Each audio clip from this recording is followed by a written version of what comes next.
the target retirement fund. Yeah. And this is a type of index fund where you say you want to retire at a certain age, and you just keep putting money in to that retirement fund.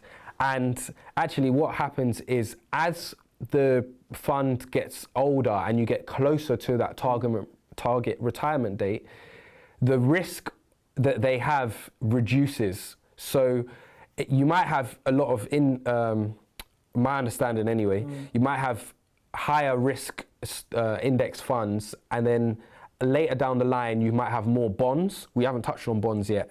So you have, there's a ratio normally. Yes. So you have a ratio of stocks and you have a ratio of bonds. So then the bonds is basically, it's a loan, it's safer, it's a loan you give to the government. And provided that the government is a balanced and safe government, you know, it's quite secure, but obviously the returns are lower. Yeah. So yeah, you'd have a ratio of, let's say it was 50-50, that's quite a safe one. 50% in stocks, 50% in bonds. Yeah. And again, sorry, carry on. Yeah, so then so when you start out, it might actually be 80% in stocks that's quite risky, and 20% in bonds. And then as you get older and you get towards the target retirement age, even maybe in the last year, it might be 80% bonds and 20% stocks. I don't know the exact, but go on. Because this was an interesting, and one recommendation he makes is that bond allocation should be roughly equivalent to your age percentage wise. So minus 10. So if you want to risk your portfolio, you minus 20.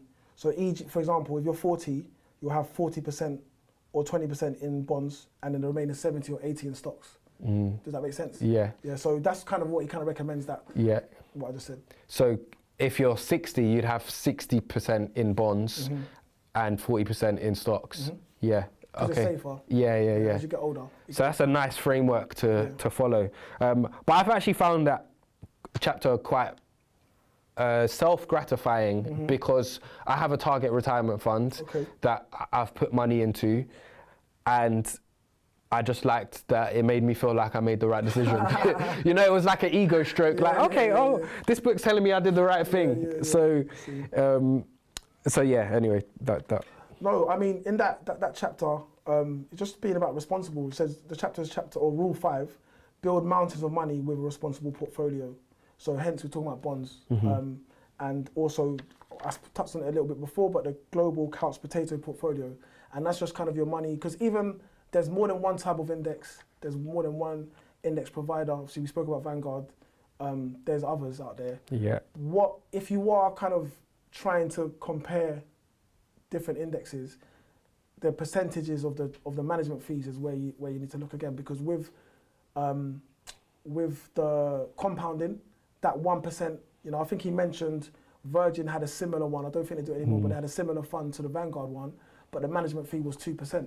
So he's done, and the Vanguard one's less than 1%, I think. Yeah. So over time, when you do the maths, you're spending a lot of money just on management fees for the same thing. So these are things that you need to look into and look at, you know, because obviously Andrew Hallam is very, very specific and in detail and fastidious about the numbers. Yeah. You know, that percentage, that 0.5%, as we should be. Yeah. You know, because like, again, on like a normal level, it's like, you normally pay higher interest on credit cards, and you look at the interest rates in the country now. Do you know what I mean? They're so low. So what you want to try and do is beat the interest rate if you can through your investments. But as well, you want to watch out the management fees on those investments that you're making. Again, going back to fund managers and all this kind of stuff. So look, man, very interesting.